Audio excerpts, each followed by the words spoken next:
Good evening, everyone.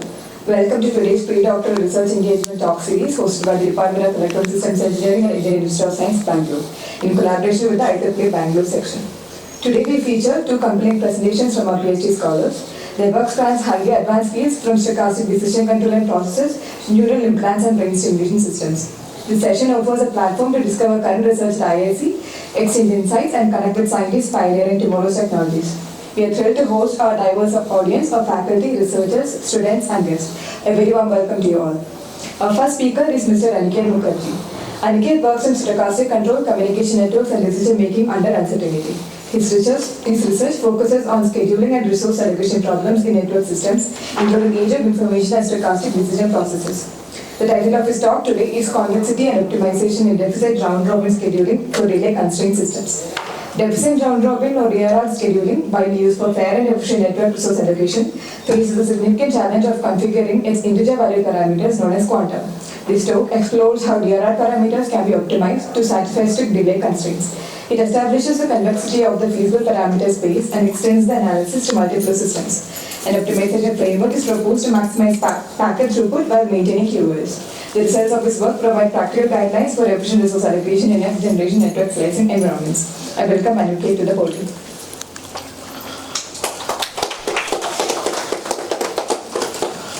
Good evening, everyone. So I am Aniket Mukherjee. So I'll be presenting this work which was published in WIOPT 2025. So the talk is about convexity and optimization deficit round-robin scheduling for delay constraint systems. So first I would like to talk about context and motivation. So the problem that we have is, so we have a network where you want to schedule many packets, and so each user that wants to use the network, they'll have different uses and they will have different delay targets that they want. So say suppose someone is wanting to look at a video, then they would have a different delay target to someone who is playing an online game.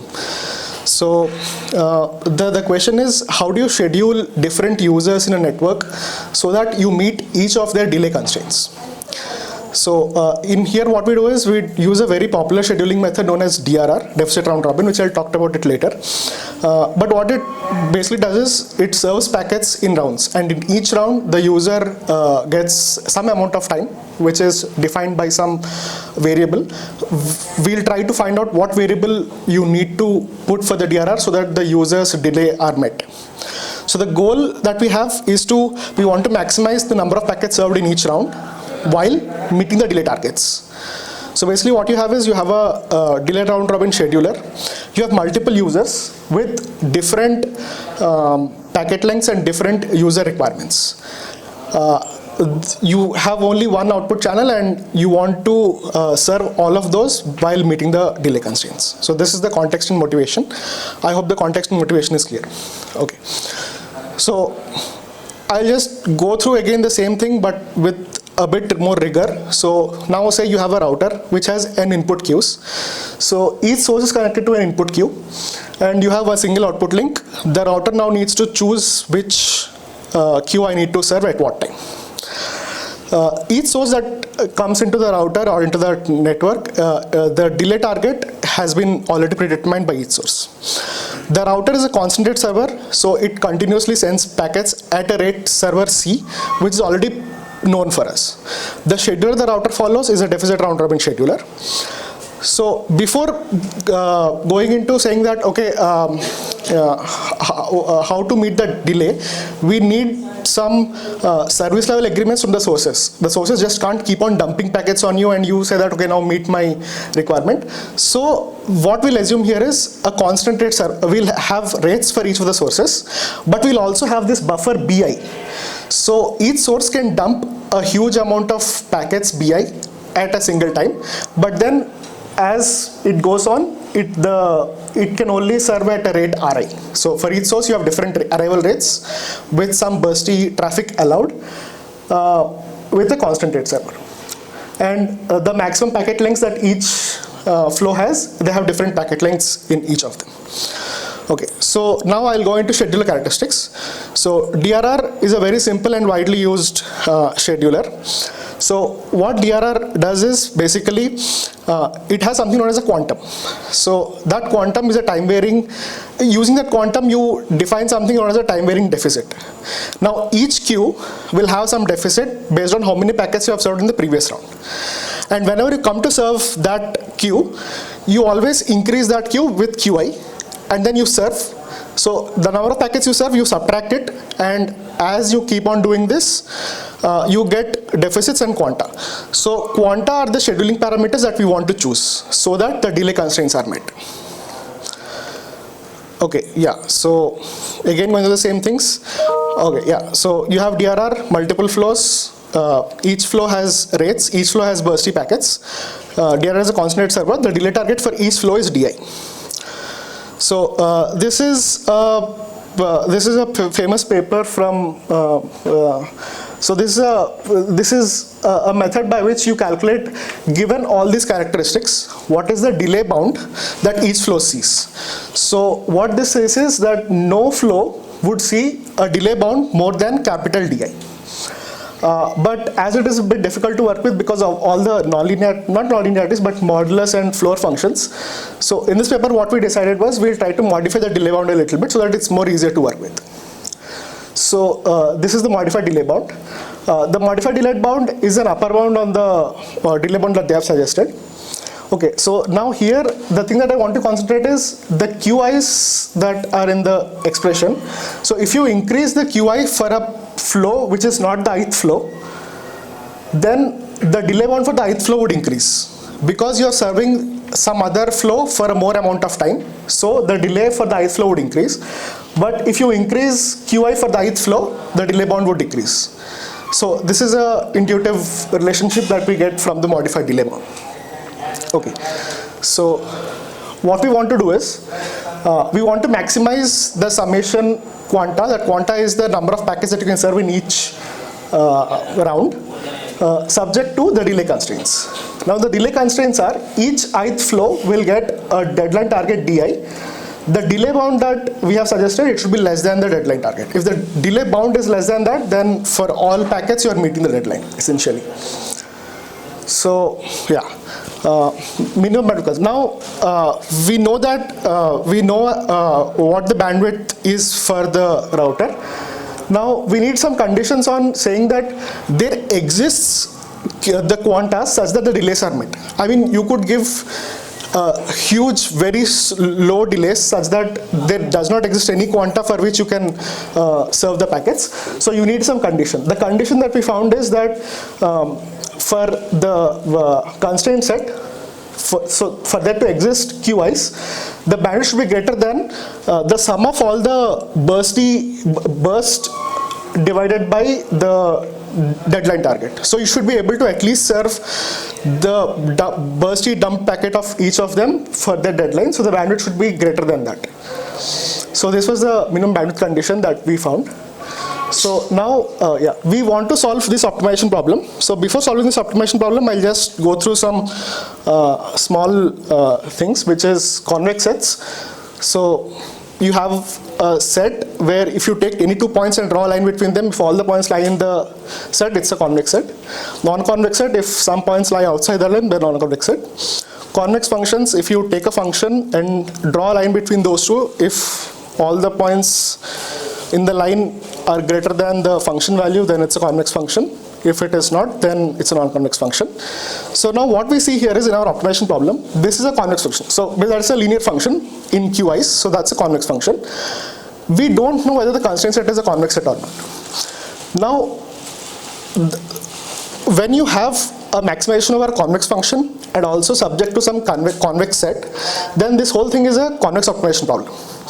So convex optimization problem have been like done to death, and you have good algorithms and good things. You can do nice things. So that is why we wanted to see whether this set is a convex set or not. So that is the first question that will be answered. The convexity part is we'll try to show that this constraint set is a convex set.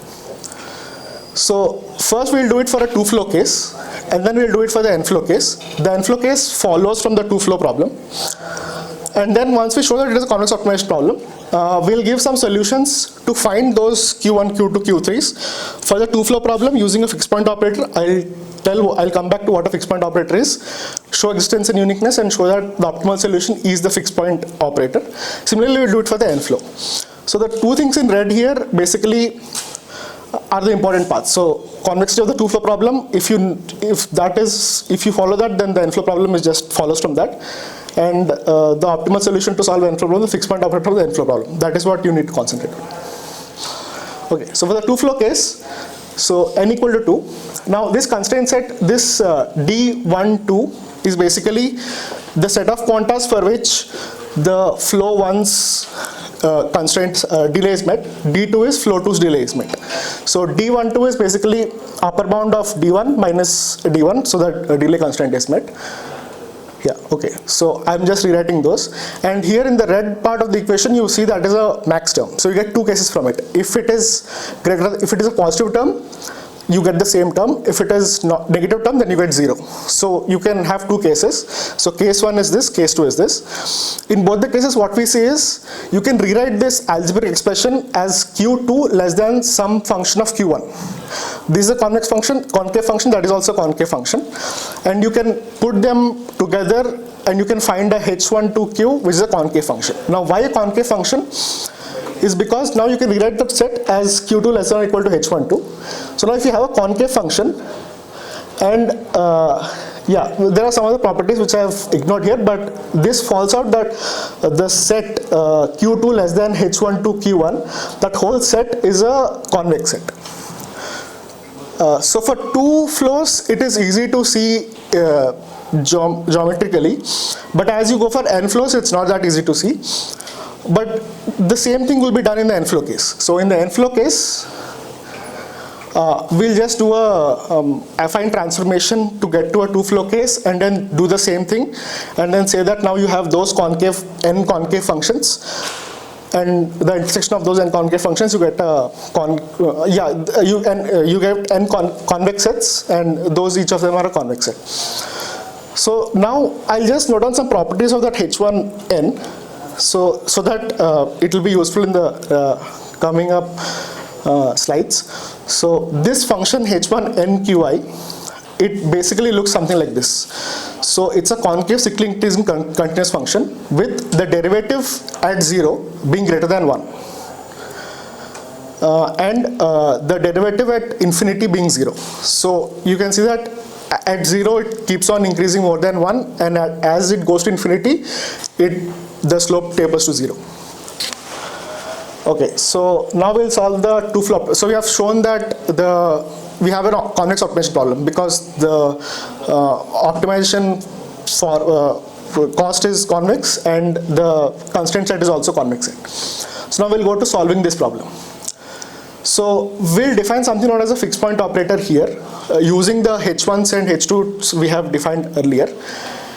We show these properties: concave strictly increasing, derivative at 0 greater than 1, derivative at infinity equal to 0. These properties to show that this is a fixed point operator.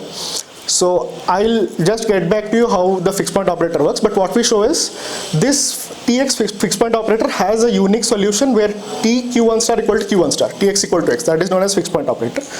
And the point at which Tx equal to x is exactly the optimal solution to the optimization problem. And how to get to this Tx equal to x solution is you iterate it among the function t. This converges to Q1 star. So what is actually happening in this fixed point algorithm? So suppose now there is case 1. This point is what you want to choose for Tx equal to x. So suppose you choose a x0 which is less than that point. You draw a line. So you get x0 here. You get x1 here. So x1 is greater than x0. So you're moving towards the Tx equal to x point. And in case 2, if you choose a point which is greater than that point, then because of the point there, you see x0 and x1. Now x1 is less than x0.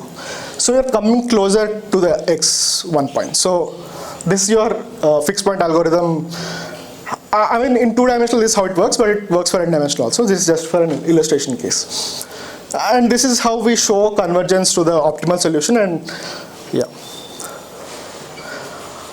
For the n-flow case, basically, we do some algebraic remanipulation, and instead of working for the n, so now you have to choose from q1 to qn parameters. So instead of that, we define some terms and we convert it into a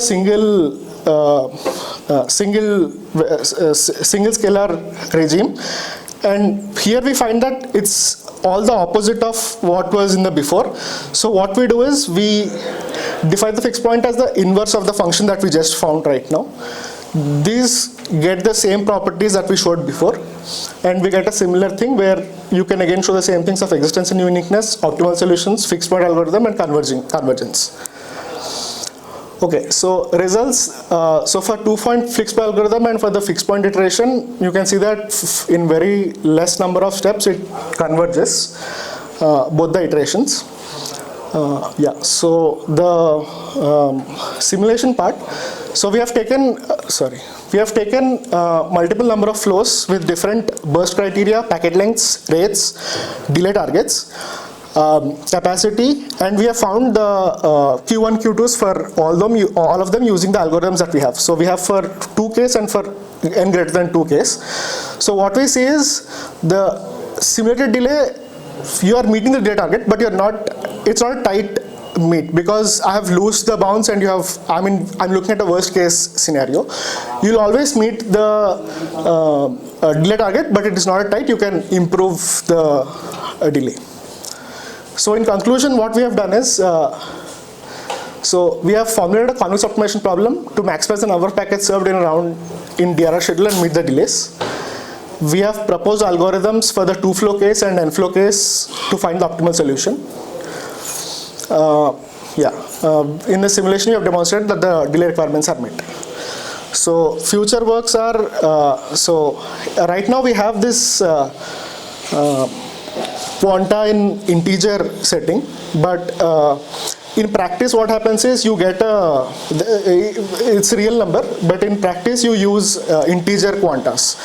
So is there an optimal mapping from the real number quanta to the integer quanta so that you give the same theoretical guarantee on meeting the delay requirements? Other things we are looking at as solve the problem as an integer programming problem, and instead of DRR we are looking at other schedulers. Thank you.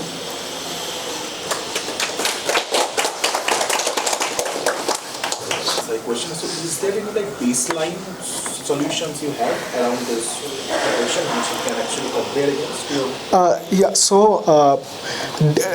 Delay targets, basically this is the first paper that I have seen. I mean, there are not many, even if there are problems which do an optimized problem, the settings change a bit. So they don't do either for DR, they do for some other scheduler, they do it with different arrival characteristics. So comparing both of them would be comparing apples and oranges. So what about the priority-based solutions? Right? I think there was a paper, if I'm not wrong, it's called Karuna that came a few years back, which is obviously for the internet context, right? So there you have two types of packets. Some needs, some have deadline, and some don't. And you actually prioritize them because you can use the small amount of bandwidth just to pass them. So what about those kind of works? Okay, so right now here I get your point. So you have time sensitive flows which fix the deadlines, and you have best effort flows where you don't care about the deadlines. So right now in my thing you always have to give a deadline. You can't have a flow with no deadline at all. So here, but as per you, this could be a question. If you want to do a priority based thing for the best, the question could be what deadline. So with the Q1, Q2, Q3, what deadline should be assigned to this so that with the bandwidth I'm meeting the deadlines of all those and I'm also increasing the throughput for. That could be a future work. Right. I mean, this work can be a form for how to share the deadline sensitive. Yeah. But maybe you can try that into that setup where you have multiple types of flows, and then you can use this idea there and see whether it actually helps. Sure. Thank you. If I give you a set of deadlines that are not achievable, What will your algorithm do? Oh, okay, so my algorithm will actually first check this condition. So minimum bandwidth condition. If you give me a set of quantas where the deadlines are not met, then this. I'm not giving pointers. I'm giving you a set of deadlines. Oh, if you give me set of deadlines, then yeah, with the bandwidth C, B, I, L, all those parameters in the model, if that condition not satisfied, then there does not exist quantas for which the deadlines. Is that if and only if thing? Yeah, that is infinitely.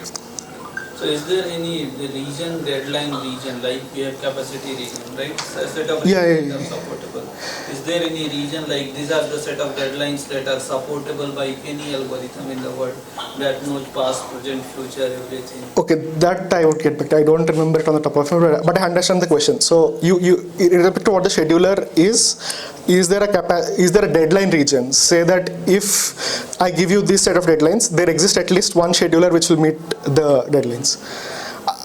Whether practical, non-practical, some scheduler. Okay, I go back to EDF because I don't remember the top of my head right now, but I think there are works related to that, but I'm not sure right now.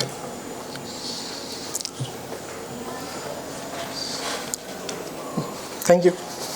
Okay. So there's a question in the online Teams meeting. The question is, are these algorithms not studied already? I came across other variants like WDRR. The algorithms are, I mean, the fixed point algorithm, it is a method which has been done, but okay, the WDRR, I'm not sure when the paper was, but there are variants of it which is not DRR. If that answers the question. So if DRR is already there, right? So what was your contribution? No, DRR was not there. DRR was our contribution. We did it for DRR. I mean, he's asking for other. Some optimization, right, of quantas, right? But DRR, you mean this term itself wasn't there? No, DRR was there, but then we gave a algorithm how to find those quantas for those DRR scheduler.